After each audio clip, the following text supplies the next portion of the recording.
Ixalá, meu pai, tenha pena de nós, tem dó. A volta do mundo é grande, os seus poderes são maiores. Refletindo a luz divina, com todo o seu esplendor, é no reino de Oxalá, aonde há paz e amor, luz que refletiu na terra, luz que refletiu no mar, luz que veio de Aruanda para nos iluminar. Umbanda é paz e amor, um mundo cheio de luz, é força que nos dá vida e a grandeza nos conduz. Avante, filhos de fé, com a nossa lei não há. Fala direito pra gente entender. Vamos lá, quem? Exu das almas preciosas. Exu das almas preciosas. E você não quer perdê-lo? Quero. Mas acabou de perder. Estenda as mãos pra cá. Vamos lá. Nós não temos preconceito contra pessoas. Eu não tenho verdadeiramente nenhum impasse com nenhuma outra religião. Eu só não admito que nos endemonize, porque nós verdadeiramente não somos nem filhos do diabo e nem seguidores do diabo.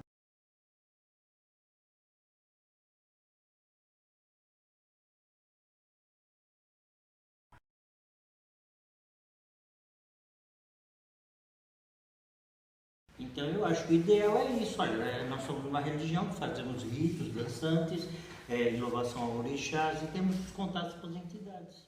É de uma forma simples, mas você só entende quando você vivencia, né? A vivência é muito mais importante, às vezes, do que você ouvir o que o outro está dizendo. Porque muitas pessoas que nunca conheceram, quando chegam dentro de um dos nossos ritos, principalmente no candomblé, ele não se sente dentro de um rito religioso, ele se sente dentro de uma festa. Porque para nós é uma festa, um rito religioso. Dentro do nosso olhar é uma festa. A vivência é o que diz o que é religião, porque simplesmente a fala da apresentação, pelo menos os nossos cultos, os cultos afro-brasileiros, é totalmente diferente do que a gente diz de uma missa, que a gente já existe um padrão. Existe um padrão para missa, existe um padrão para o culto evangélico, o que é diferente nas religiões afro-brasileiras, até porque a gente pode dizer três das principais, que é a encantaria, o candomblé e a umbanda. E entre essas três existem várias vertentes dentro delas. Existem as nações de candomblé, existem as várias vertentes de umbanda, existem as encantarias, existe também dentro das encantarias os segmentos deles. Então, assim, é a vivência que diz como que é esse culto e como caminha as coisas dessa religião. Então é por isso que a gente sempre enfatiza que é muito importante a vivência dentro do culto para você saber de fato como que é este culto, esse ritual. A ética é totalmente diferente. Enquanto a sua religião, você é uma religião cristã, por exemplo, o corpo é o pecado, para nós é sagrado. Para nós, a natureza, os sítios, eles são sagrados. Então, tem algumas religiões, ela deixa de ser o sagrado, está dentro de um templo. Então, o olhar sobre as coisas também são diferentes. Então, eu vou conversando com as pessoas, mas sem sacrifício, vocês matam animais, matam crianças. Não, calma. Isso tudo que a gente é sagrado, não montamos criancinhas, os animais morrem de uma forma sagrada, assim como tem um matador que não tem nada a ver de sagrado, que mata de uma forma muito sanguinária, só quer comer. Pra gente o alimento, ele não é só para o corpo, o alimento ele também vai para a alma. Eu nasci num berço com 3 religiões dentro da minha família. Quando eu nasci, meu pai foi para a Umbanda, minha mãe era católica e minha avó era evangélica. Mistura boa, né? Então, eu nasci dentro da Umbanda. Frequentei o catolicismo até os 6 anos, quando minha mãe largou o catolicismo e foi para a Umbanda, definitivamente. E larguei a igreja evangélica aos 8 anos por ter sido expulsa da igreja. O pastor me expulsou da igreja, quando eu tinha 8 anos de idade. porque eu questionava a evangelização deles. Eu ia para o terreiro toda sexta, no sábado eu ia para a igreja católica, no domingo eu ia para a igreja evangélica. E no final de semana era assim. Era corrido. Então minha mãe largou a igreja, beleza, eu fiquei com um sábado mais tranquilo. E aí, aos 8 anos, o pastor resolveu que eu não podia mais frequentar a igreja porque eu causava tumulto. E meus pais eram da Umbanda, então eu cresci na Umbanda. A Umbanda para mim a religião estrutural minha é a Umbanda. Nasci dentro de uma religião espírita, cristã, e dentro da religião já se falava da religião afro-brasileira de uma forma muito preconceituosa, que é uma religião baixa, né? Eles chamam de espiritismo baixo, diminuindo a religião, porque tem manifestações, como é que as pessoas podem ver. Então eu cresci ouvindo totalmente todo esse preconceito. Eu questionava, né? Porque, puta, mas se existe uma religião assim, não pode ser baixa, gente. Não existe ignorância, baixo espiritismo, não existe uma outra forma de manifestação. E depois eu me afastei do espiritismo, me afastei um pouco da minha família, porque eu morar em São Paulo. E um dia me deu 5 minutos e disse, eu quero ir para Umbanda, quero conhecer o Janto Brasileira, é lá que vai ser meu lugar, eu quero ir para lá. Não sei, eu vou para lá, quero conhecer um terreiro. E saí aí caçando um terreiro para conhecer e acabei, o meu professor da faculdade, eu fazia contabilidade, conversando em sala de aula, acabou falando da FTU. E eu me interessei tanto pelo curso como pelo terreiro, né? Então foi um casamento perfeito. E cá estou, né? Tanto na adepta quanto também uma aluna da religião afro-brasileira. Sim, eu já sofri preconceito da minha própria família. Até porque hoje em dia a família da parte do meu pai é totalmente evangélica. E meu irmão, que ele é mais novo, ele também é evangélico. E um belo dia ele estava na igreja orando a Deus para me tirar dessa vida demoníaca.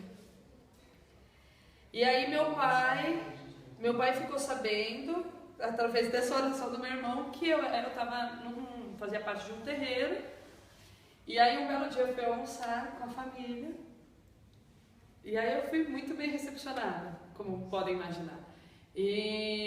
Mas assim, eu acho que foi uma das melhores conversas da minha vida. Eu falo assim para todo mundo, porque nunca mais meu pai ele conseguiu falar nada para mim. Porque quando ele chegou falar para mim que ele estava endemoniada, não foi legal. Eu simplesmente convidei ele a ir no terreiro tirar os demônios, afinal a filha dele estava endemoniada.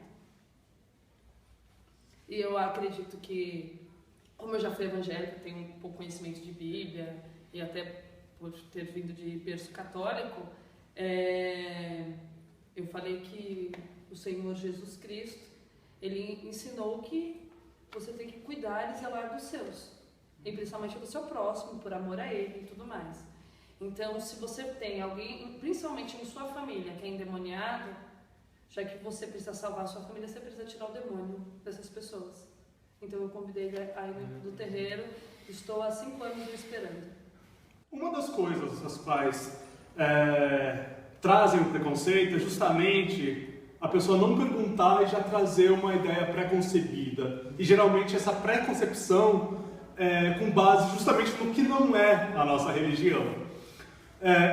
Eu pego o gancho da Táchila e falo sempre dessa questão da diversidade, que ela falou aqui de 3 universos macro, mas mesmo olhando assim, de casa em casa, se você for para um terreiro, o meu terreiro é diferente do da Táchila, que é diferente do da mãe Rita, e todos são de Umbanda, que é diferente de cada um aqui. Não tem uma padronização, mas tem uma essência que é comum a todas. Então, quando eu vou falar da minha religião para alguém que nunca ouviu falar dela, eu primeiro falo que essa pergunta é fruto justamente desse desconhecimento, que é fruto não sei se posso falar apagamento, da intenção de apagar a presença do negro no Brasil e toda a tradição que ele trouxe da África para o Brasil. A nossa religião não tinha voz, essa voz era dita justamente por quem não era adepto da religião. a descrição do que é a religião e essa imagem demonizada do que da religião, que é a causa de vários preconceitos, foi feita justamente por pessoas que não eram da religião. Porque quando começou o contato do europeu com o africano, em África já foi um olhar de reprovação, um olhar preconceituoso, e é reproduzido até hoje. Até porque quando as pessoas falam assim, macumbeira, eu falo, eu sou mesmo. Eu não acho de maneira nenhuma um termo pejorativo para a minha pessoa.